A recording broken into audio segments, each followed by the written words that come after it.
ప్రత్యేక హోదా పేరుతో ఏపీ ప్రజలను మభ్యపెట్టింది అసలు ఎవరు సార్? అంటే వెన్నుపోటు పొడిచింది ఎవరు అంటారు అసలు? అంటే ఎందుకు ప్రత్యేక హోదా పేరు దాన్నే బేస్ చేసుకుని ఎందుకు? రాష్ట్ర విభజన అనేది రాష్ట్రం సమ్మతి లేకుండా మామూలుగా ఇప్పటిదాకా రాష్ట్రాల విభజన ఒక తెలంగాణ ఏర్పాటు మినహాయిస్తే అప్పటిదాకా రాష్ట్రం సమ్మతి లేకుండా రాష్ట్ర ప్రజల అభీష్టాన్ని పరిగణలో తీసుకోకుండా ఇప్పుడు రాష్ట్రాలు విభజించాలి. అయితే భాషా ప్రయుక్త రాష్ట్రాల గోళ్ళంతా జాతీయ ఉద్యమంలో కానీ తర్వాత గోళ్ళు చర్చ జరిగింది. ఒక కమిషన్ ఏర్పాటు చేశారు, అందరినీ కూర్చోబెట్టారు. ఏ భాష వాళ్ళని అక్కడ ఒక రాష్ట్రం బట్టి చేర్చారు, అందరూ ఒప్పుకున్నారు. అప్పటికి కొన్ని చోట్ల ఇంకా ఇప్పుడు ఒరిస్సా మన సరిహద్దు గ్రామాల్లో ఒరిస్సాలో చేరాలా, ఆంధ్రప్రదేశ్ చేరాలా, ఇంకొకటి చిన్న చిన్న వివాదాలు ఉన్నాయి. కానీ మొత్తం మీద భాష ప్రాతిపదికన కాబట్టి అందరూ ఒప్పుకున్నారు. ఒరియా వారికి ఒరియా భాష కావాలి, కన్నడ వారికి కన్నడ భాష కావాలి, తమిళ వారికి తమిళ భాష కావాలి, తెలుగు వారికి తెలుగు భాష కావాలి.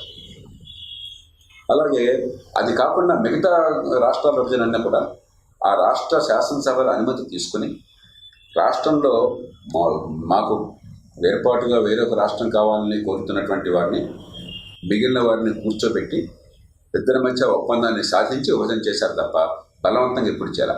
మొట్టమొదటిసారిగా తెలంగాణ ఏర్పాటప్పుడు రాష్ట్ర శాసనసభని విశ్వాసంలో తీసుకోకుండా వాళ్ళు చెప్పింది వినకుండా రాష్ట్రసభ తిరస్కరించింది. ఆంధ్ర ప్రాంతంలో రాష్ట్రం మొక్కలవడం లేదు, నాకు పెద్ద ఉద్యమాలు వచ్చినాయి. తెలంగాణ రాష్ట్రం కావాలని ఉద్యమాలు వచ్చినాయి.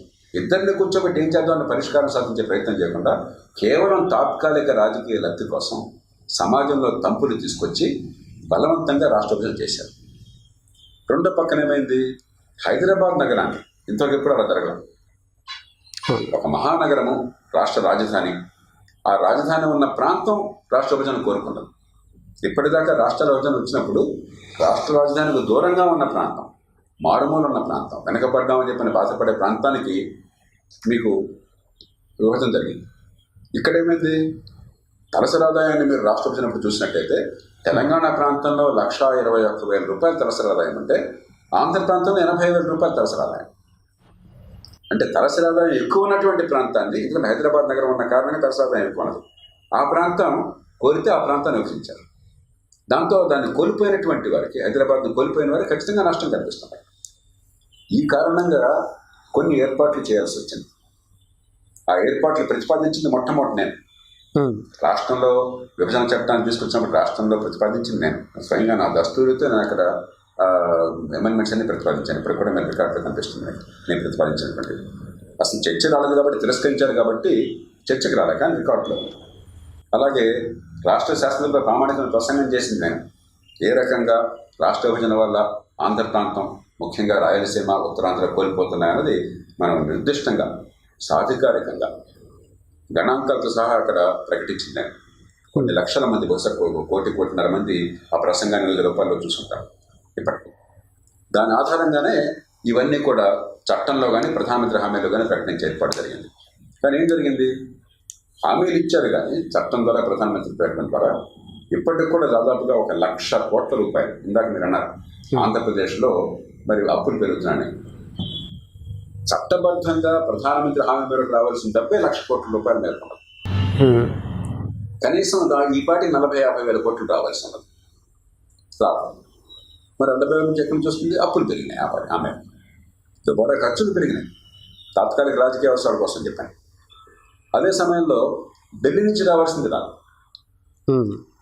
సహజంగా గుండుకోతుంది. కాబట్టి ప్రత్యేక ప్రతిపత్తి అనేది ఒక మంత్రం కాదు. దానిలో ఏమేమన్నాయి, రెవెన్యూ లోటు భర్తీ చేయాలి. 2014-15 5 ఏళ్ల క్రితం రెవెన్యూ లోటు ఇంకా భర్తీ కాలేదు. నేను సోదాహరణంగా సాక్ష్యాలతో సహా ఎంత భర్తీ కావాలో 10,000 కోట్లకు పైచి ఇంకా డబ్బులు రావాలి ఆ సంవత్సరానికి ఇప్పటికి 10,000 కోట్ల పైగా. అలాగే ప్రత్యేక ప్రతిపత్తి ఉన్న రాష్ట్రాలకు ఇచ్చినట్టుగా కనుక కేంద్ర ప్రతిపాదిత పథకాల్లో కేంద్రం వాటా డబ్బులు 90% ఇచ్చినట్టయితే 16,447 కోట్ల రూపాయల డబ్బులు వస్తాయని అంగీకరించారు. ఆ డబ్బులు ఇస్తామని చెప్పని ఇవ్వకుండా మొండి చేసి చూపెట్టారు. ఒక చేతి ఇస్తామని ఇంకో చేతి ఇవ్వకుండా ఆపేశారు, రకరకాల కారణాలు చెప్పి. అలాగే వెనకబడ్డ ప్రాంతాలకి ముందెనకండి ప్యాకేజ్ అని చెప్పన్నారు. 24,000 కోట్ల రూపాయలు, 25,000 కోట్ల రూపాయలు రావాల్సింది. ఆ రకంగా లెక్కేస్తే మన జనాభా ప్రాతిపదిక చేసుకున్నట్టయితే ఇప్పటి వరకు 1,050 కోట్లు వచ్చిందంటే 5 ఏళ్ళలో. 24,000 కోట్లు ఎక్కడ, 1,025,000 కోట్లు ఎక్కడ, 1,050 కోట్లు ఎక్కడ. అట్లాగే మిగతా అంశాలు కూడా. కాబట్టి సహజంగానే ఇది ఒక పెద్ద అంశం అవుతుంది చర్చలో కానీ, రాజకీయంలో కానీ, పరిపాలనలో అంశం అవుతుంది. డబ్బులు కదా, పైసా. దాన్ని ఎలా సాధించుకోవాలి ఒడుపుగా అని చెప్పి మనం ఆలోచన చేయాలి.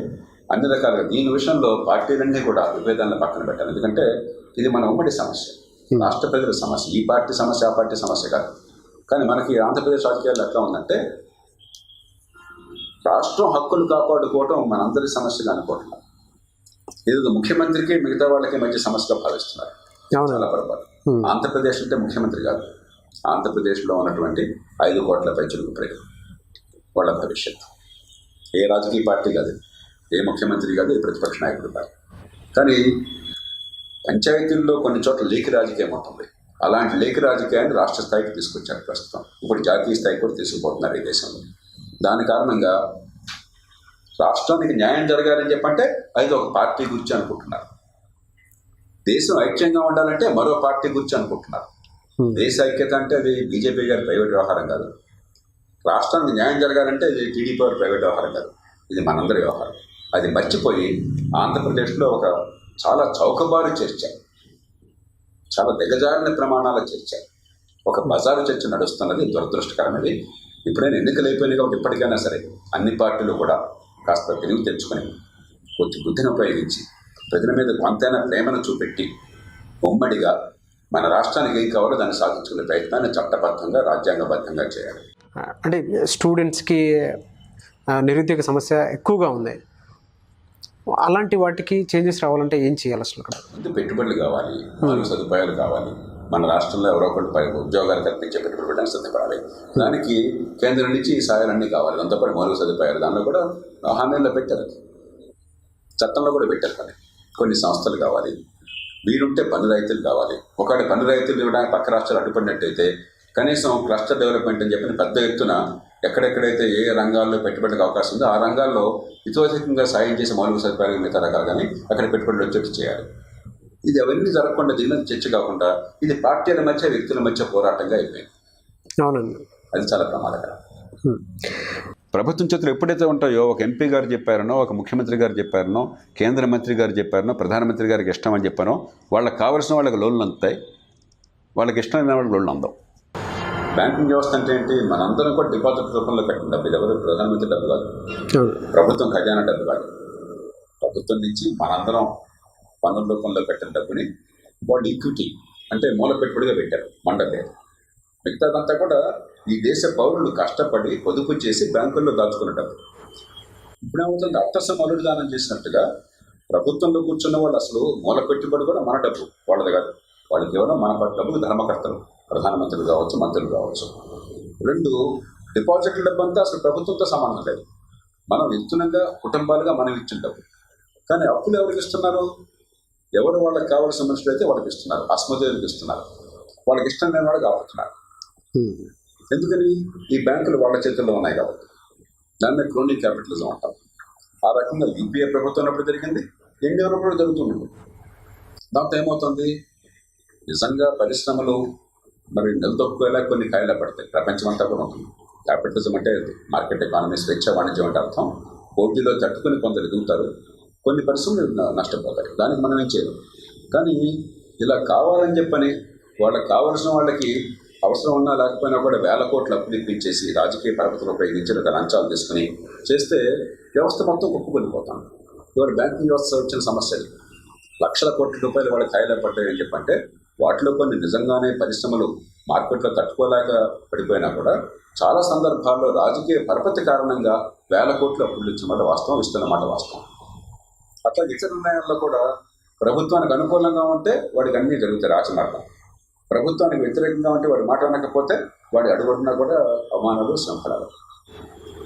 ఎంతెందుకు మన ఎలక్షన్లో చూసాం మనం. ఇన్కమ్ ట్యాక్స్ వాళ్ళు దాడులు చేస్తున్నప్పుడు ఎన్నికల సమయంలో ఖచ్చితంగా సంప్రదాయ పార్టీలో వాళ్ళందరూ కూడా డబ్బులు పంచుతున్నారు, మనందరికీ తెలుసు. కానీ వాళ్ళకంటే ఎవరు కనిపించారు? వాళ్ళకి వ్యతిరేకంగా ఉన్న పార్టీ కనిపించారు. అవునండి, అధికార పక్షం బీజేపీకి అనుకూలంగా ఉన్న పార్టీలు కానీ బీజేపీ పార్టీ ఎవరు కనిపించారు? వాళ్ళకి వ్యతిరేక పార్టీలు అయితే కనిపించినాయి. అంటే ఏమిటి? కావాలని చెప్పిన మీరు కొంతమంది కష్టపడుతున్నారు, మిగతా వాళ్ళు అదే పనులు చేస్తే వాళ్ళని మాత్రం మీరు ఆదరిస్తున్నారు. ఎప్పుడైతే ఈ రకమైన పద్ధతి, పక్షపాత ధోరణి రాజ్యం అందరినీ సమానంగా చూడదు, అప్పుడేమవుతుంది? స్వేచ్ఛ వాణిజ్యం అని చెప్పంటే మార్కెట్లో పోటీ ద్వారా నిలదొక్కోవాలి తప్ప ప్రభుత్వం ఊడిగం చేసి కాదు, ఆశ్రిత పక్షపాతంతో కాదు. మన దేశంలో ఇంకా మార్కెట్ వాణిజ్యాన్ని, స్వేచ్ఛా వాణిజ్యాన్ని పూర్తిగా నిలదొక్కునే పరిస్థితులు కొంతమేర కల్పించినా కూడా ఆ కారణంగా